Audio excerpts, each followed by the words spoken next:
One morning at the police station, a worried officer asks Adia if anything has been wrong at home lately. She doesn't answer, just stares ahead, silent. He then asks if she saw anything strange or if her parents were acting differently before what happened on Sunday. Adia holds back tears. 2 days earlier, her adoptive mother, Delphine, finishes an online interview. She's a lawyer and talks about how children often first learn about violence at home.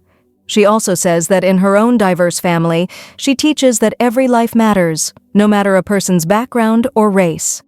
After the interview, Delphine lets her hair down and looks out the window.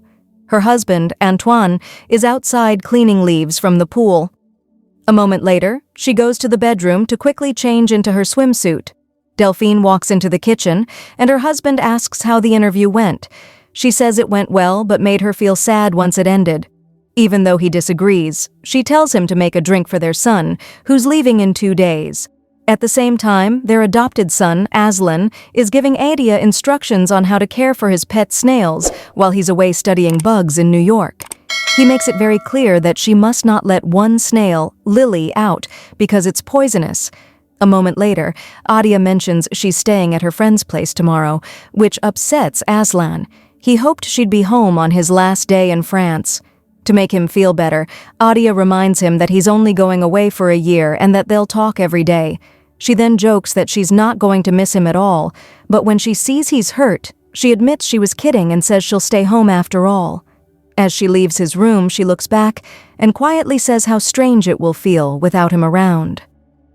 Later, after playing Scrabble with their dad, Aslan flips Adia's float in the pool. She gets upset, saying her phone could have fallen in the water. To calm her down, Antoine helps her out of the pool and hands her a towel. Delphine brings out a tray of drinks and hands them to her husband and children. As she and Antoine relax by the pool, she asks him how his new book is coming along. He admits he's nervous about getting bad reviews. Suddenly, the house phone rings, and Delphine heads inside to answer it. A woman on the line doesn't say who she is, but claims to be one of Antoine's co-workers calling about something serious. She says they were out with others on Tuesday night and that Antoine got very drunk. While assisting him in the restroom, he made a concerning comment about one of his children. Shocked, Delphine asks why she should believe this. The caller insists she's known Antoine for years and isn't trying to cause harm. She just felt Delphine needed to know, even if it's hard to hear. Still shaken, Delphine looks out the window at her family by the pool, worry in her eyes. She then calls her assistant, Julian, and asks him to trace the call, pretending it's for work. When Julian calls back, he says the number came from a phone booth in Paris, so he can't find out who it was. Delphine returns to her lounge chair beside Antoine, but now watches him with quiet suspicion. Then she notices Adia sunbathing at the other end of the pool without a top on. Delphine walks over and gently tells her to put on a shirt before she gets sunburned. A moment later, Delphine watches her children laughing and trying to push their father into the pool. But after what she heard earlier, she starts to view their playful moment differently.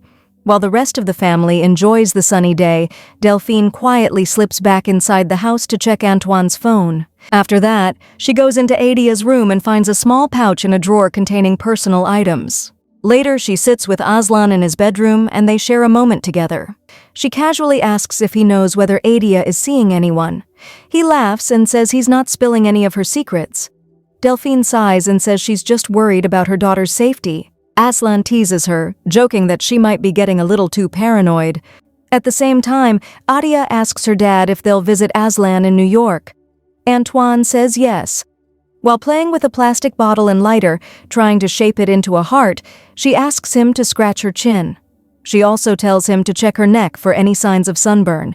He reassures her it looks fine.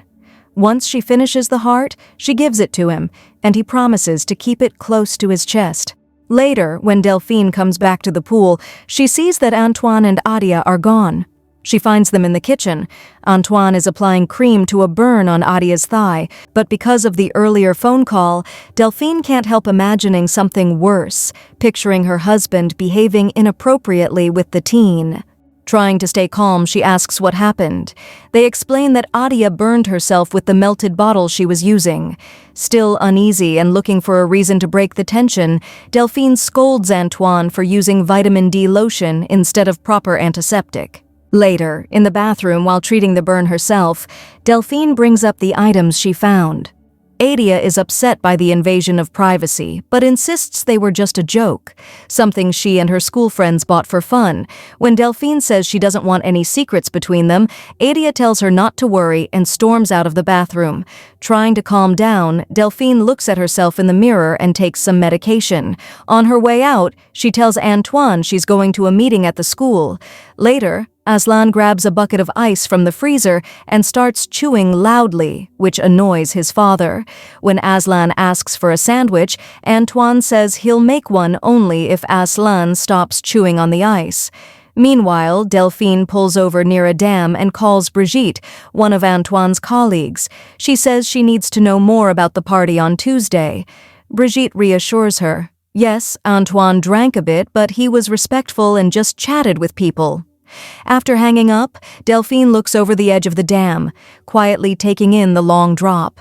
Back in the present, Aslan is at the police station, speaking with an officer. He says that while his mother didn't want him going to school in New York, it was his father who supported him, knowing it was the best place to study entomology. He adds that Delphine was always busy with work, so he and Adia spent most of their time with Antoine. The officer then asks if both parents knew that one of his snails was poisonous. Aslan nods. 2 days earlier, the family had dinner at a restaurant. Antoine noticed that Delphine and Adia weren't speaking to each other.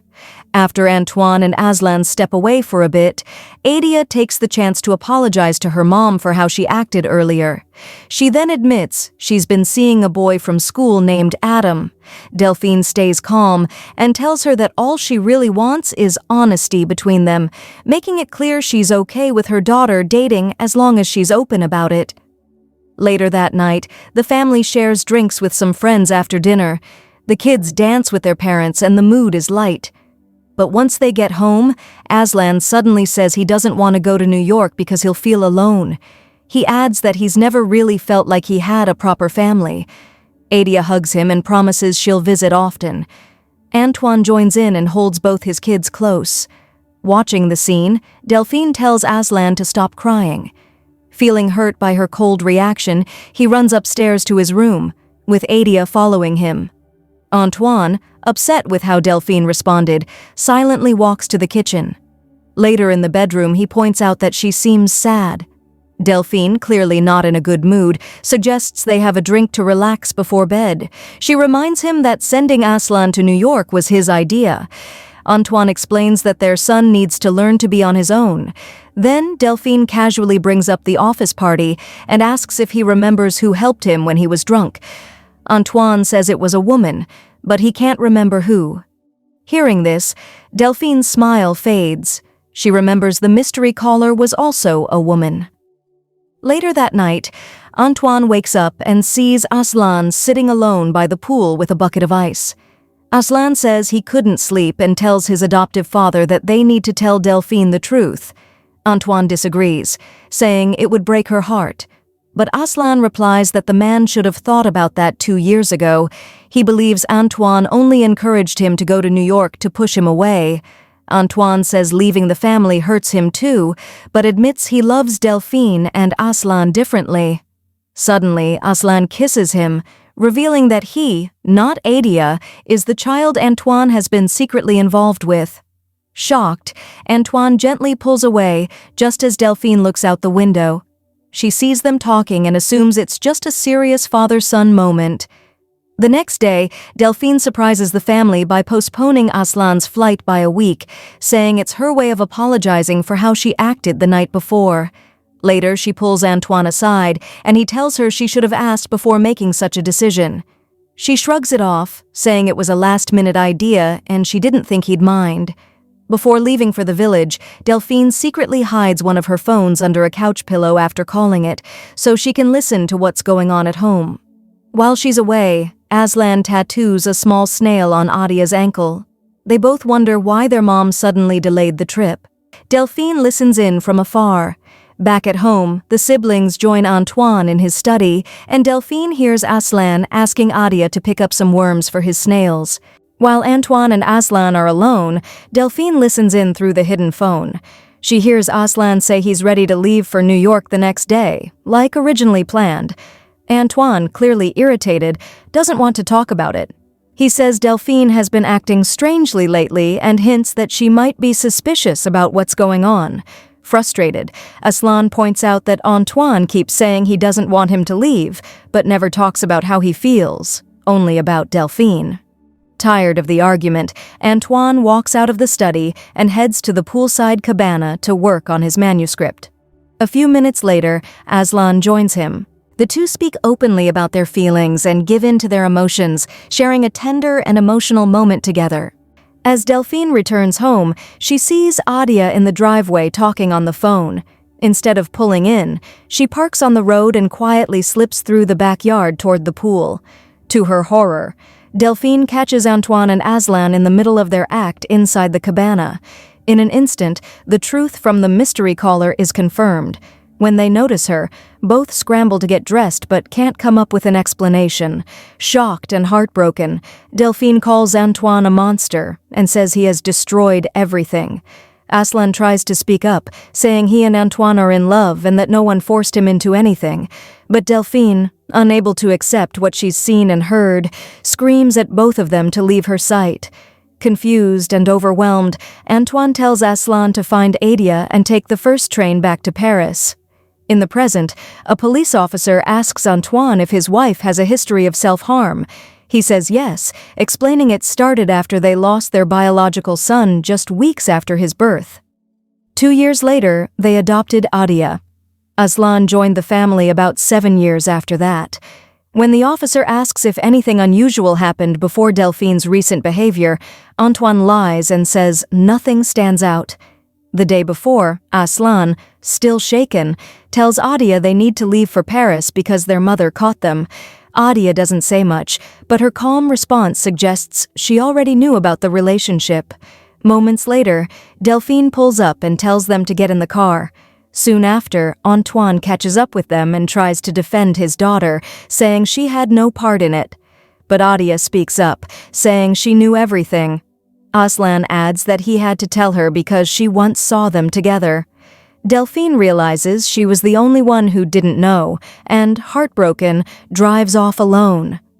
That night, she drinks to numb the pain. The next day, Antoine joins her by the pool. Delphine is shocked to learn he's only attracted to Aslan. He says he still loved her during the affair, but she insists their family is destroyed. She believes someone must leave, and he explains that's why he wanted Aslan to go to New York. Delphine says Aslan is leaving tomorrow, and they must pretend to be a happy family for one last day. She walks away, wishing she'd never met him. A few minutes later, she tells the kids to put on swimsuits for the day. As Delphine swims, her family watches in silence. Determined to pretend everything is fine, she makes drinks for everyone. Passing the window, she sees Antoine and Aslan staring at each other longingly. Delphine grabs the poisonous blue snail from Aslan's room, blends it into one of the drinks, and spins the 3 glasses on the counter so she doesn't know which is poisoned. Then returns to the pool, handing her daughter the safe drink and letting Antoine and Alan choose theirs. Knowing one drink is deadly, Delphine takes a deep breath and sips. She immediately tastes something wrong, leans back on the lounger, and waits. Thanks for tuning in. Don't forget to subscribe, hit the bell icon, and stay connected with us.